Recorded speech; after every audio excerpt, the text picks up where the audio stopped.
When I look around St. Vincent and the Grenadines today, when I look at the level of crimes, declining level of economic activity, I wonder about the future.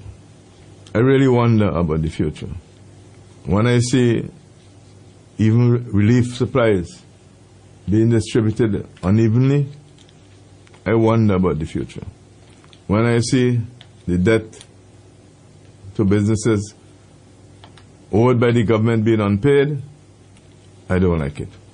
When I see us running a deficit budget year after year, especially on the current budget, I don't mind a deficit on the overall, as long as it stays within internationally accepted norms, like maybe 3.5% of your GDP. But the deficit on the current budget, current account, is something we cannot always have.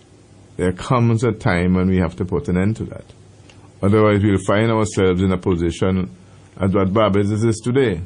I don't want us to get into that position, because everybody knows how difficult that situation is in that country at the moment. But we continue to run these deficits. This government continues to run these deficits. And they are going to put us in trouble. They will put us in trouble sooner or later. We don't have much avenue to increase taxes. In fact, we can't do that right now. People are under a lot of pressure. That's the reason why, for instance, we intervened to say that they can't put on the fuel surcharge increase. It's for those reasons. Because we understand the broader relationships, the economic relationships between various actors in the economy. And we recognize that all is not well and it's getting worse. I heard somebody complaining just yesterday about can't even get an aspirin, having to send out to buy it. Where are we going? Yet I hear all sorts of talk on the radio, about this and that and that. But the fundamental result so far has been poor performance by this government. Nobody, in terms of our general public, can really say we are better off, that our country is better off. There will be some individuals, as they say, who are on the gravy train, may be better off. But the general population of this country is not better off. They are worse off, compared with how it was some years ago. And there's no more important issue to discuss and to deal with than that. There's nothing more important for us to discuss than ways to find ourselves out of this morass that we find ourselves in today, brought on by an administration that is tired.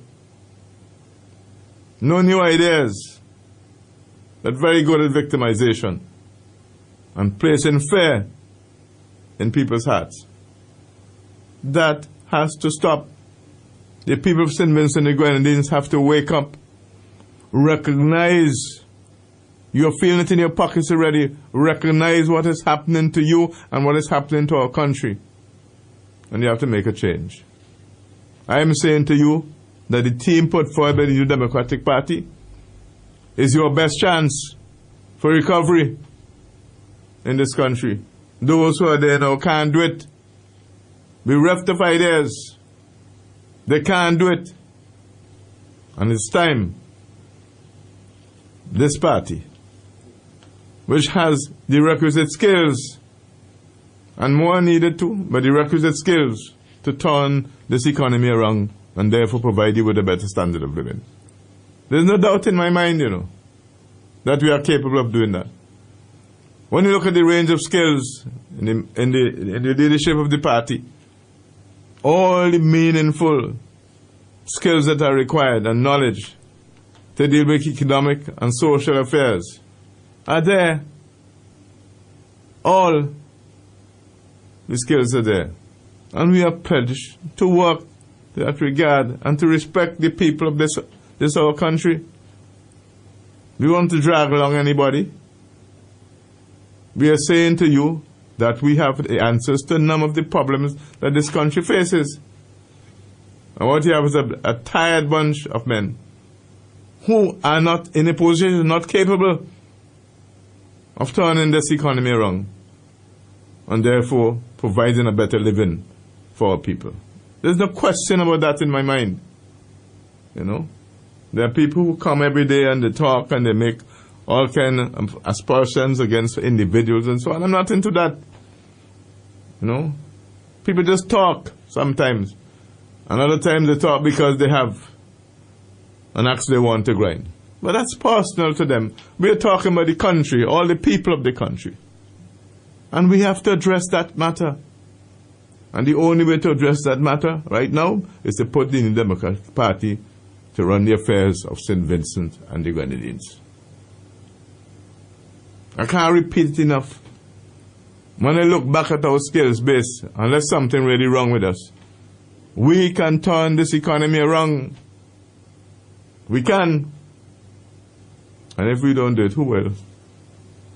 Who will? We have so many problems to deal with.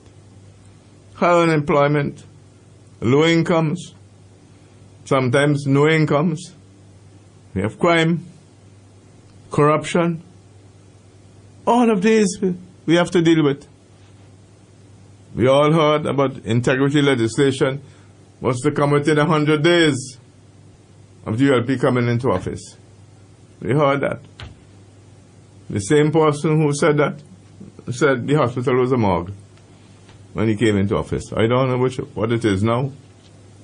We can't continue like this. The change has to be made.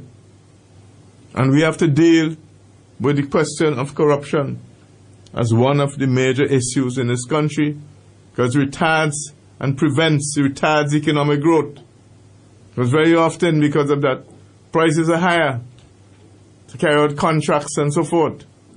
And that is the taxpayer who has to pay for that in the end.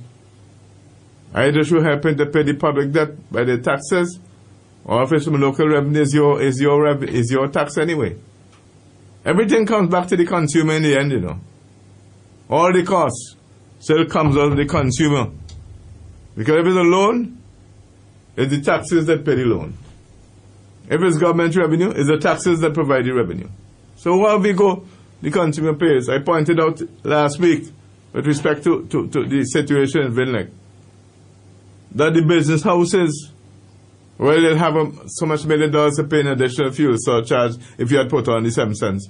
If the consumer would have paid that anyhow, because the business house will pass it on in their prices. So it boils right back down to that average person in St. Vincent and the Grenadines. The entire burden of financing, whether it's to pay loans or to provide revenue for services, falls back on the average man in this country. And there are those who are below the average, who are very poor, who through VAT and other things, still, some people feel that because they're not paying income tax, they're not a taxpayer. You know. When you pay VAT, you're a taxpayer. So don't forget that. VAT is one of the major sources of revenue for the government. So when you pay VAT, if you buy a breadfruit in the supermarket or callaloo, you are a taxpayer. But people don't see themselves that way very often because they don't have to submit an income tax return and go and pay income tax department. They feel that they're not doing anything, but they're making a big contribution via VAT and other fees that they have to pay. They are the ones who are paying. And apart from VAT, the import duty is on the goods that you have to buy in the supermarket, not just VAT, import duty there. There's custom service charge there that you the consumer, are paying everything you pay. If they don't get money now to pay back the private sector the money they owe them, it will come down on you to pay again. Yet every year you're presenting a deficit that's becoming wider and wider and make it more and more difficult for the average person in this country of ours. We got to wake up. We got to wake up and recognize what is happening to our country, what is happening to our society. And we have to do something about it. We cannot continue to wallow in discontent. We have to examine the situation and make a decision as to how we move forward. And that decision includes changing the government of St. Vincent and the Grenadines. You know, a gentleman came to me a couple of days ago and he said to me he was listening to Sir Dwight Venner when he made his presentation on the economy of the OECS. And he said to me, Mr. Eustace, if you play back a lot of the statements you have made and speeches you have made on the economy of St. Vincent and the Grenadines, Sir Dwight didn't say anything you didn't say, no. He said that to me. Well, I heard much of that presentation, and you've been saying the same message that we've been sending. You're sending that same message. And that's contained in our work plan and our manifesto. And in manifesto. Yes. He's sending the same message. Especially the need for the private sector. Yes. And we have to understand that. Listen, the average person, well, not average, all our people pay tax in one form or the other. Okay? Whether you're rich or you're poor, you're paying tax. When taxes are paid, government also uses money from that to employ people. The wage bill in the last budget there, that was passed in January, the wage bill, the amount of money government had to put for wages and salaries, without counting the NIS, was $271 million. That's what they're paying in wages and salaries for 2014. That is what you, as an employee, gets from the central government for wages and salaries. How do you think that's paid? That's nearly $24 million a month. Exactly, about $24 million a month, you know. That's a little more than $1 million a day that you're paying to pay civil servants, you know. Then you have to pay the staff at statutory bodies. Then you have paying a whole set of other people who are employed by government on purely a party basis and getting over $100,000 a year in many cases. They get more than the ministers of government and more than all the other parliamentarians who are not ministers. And they're getting all these money to do what? To get on radio and cost people? Those things have to stop. And at the same time, you're talking about a budget that's going to bring on another 102 jobs. What are 102 jobs in 2014 going to do? So that tells you government is up to its limit in the amount of people they can employ. You hear the Prime Minister complaining that the pensions have to be looked at. He may not be able to have 2 pensions. He has to handle that. That's for him to handle. These are the things that face us daily, but sometimes we seem to be unaware despite having it said to you over and over and over again. That is the reality in which we live. So you can't continue year after year running deficit. It's not going to help. I mean, on average, $11 million short per month on average, isn't it? Yes. Which you have to find treasury bills or someone or something to pay. Yeah. Which you have to pay for too. Yeah. In your taxes. And that is reality. All 140 million and 50 million in our debt payments alone. How we expect to continue on that basis? I don't want any situation like we have in Barbados, you know. Therefore, we have taken the position that you have to strengthen the private sector. Because there is where you're going to get an opportunity for further job creation, whether it's foreign private sector or local private sector. That's what we have to push. They will begin to provide the jobs that are most needed and in the quantities that they are needed, once given the correct incentives and the correct macroeconomic environment to do their business. And the tax revenues too. Yes, and the tax revenues will improve. But no, some of them you cost them off. You know? Some of them you're not paying the debt you owe them. How are they going to do that? Therefore will lay off people. But had things been different, they would have been hiring people. And you wouldn't have to depend on the government alone. You wouldn't have to depend on the government alone for employment. And I don't know why people can't see that. And therefore give the private sector the necessary incentives and facilities and the correct macroeconomic environment. By that I mean the kind of policies and programs you have in place to facilitate private sector development. And when that starts to take off, then we have much less pressure on government itself to provide employment. If we don't do that, government will continue to strain and we will continue to have unemployment, more unemployment.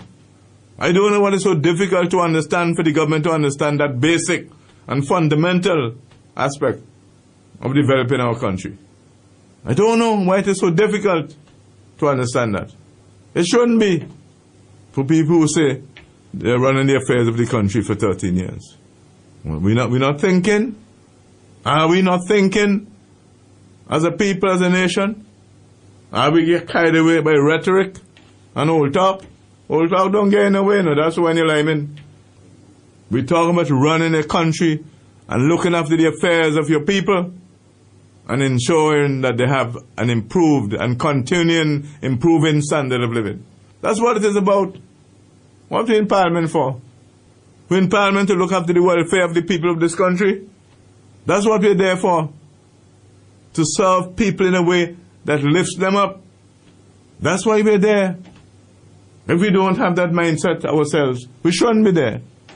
That's what your role is, to serve the people of this country. You have all kind of old talk and all kind of slogans and who can't see who in the dark and all kind of foolishness. How does that elevate us? How does it improve our condition? This one can't do that and that one can't do that. How does that improve our condition? It doesn't. It makes us worse off as others go ahead and leave us behind. We need to examine our situation. Mr. Eustace, the people in St. Vincent really like to know how you feel when, as a finance minister, a fiscal advisor, a development banker, one who has advised regional governments, have been into the corridors of power, World Bank, several institutions the world over, has to be called by one who has no training whatsoever in the world of economics and finance, refer to you as shallow, on matters of finance. How do you feel as a person? Where do you get the strength from? Listen, man, to deal with that? My attitude is I ignore a lot of that. I know it is not true, and I ignore it. It is true that I don't like to talk about myself. But I'm telling you, none of them on that side there have the experience and the background that I have. I have said over and over again that what I have forgotten in economics, the Prime Minister ain't learned yet. And that's what I mean by that statement, you know. I have had the opportunity to have experiences that he will never have in terms of managing the affairs of St. Vincent. But is it his lack of experience then that's having us into these fiscal trap and difficulties? And lack of knowledge. And ignorance at times. Yeah, he's ignorant of a lot of economic issues. Despite all the old talk. He doesn't know the implications of some of the decisions that he makes. How it impacts on people's lives and their livelihood. When you have a minister get up in Parliament and say, well, we're not looking for no jobs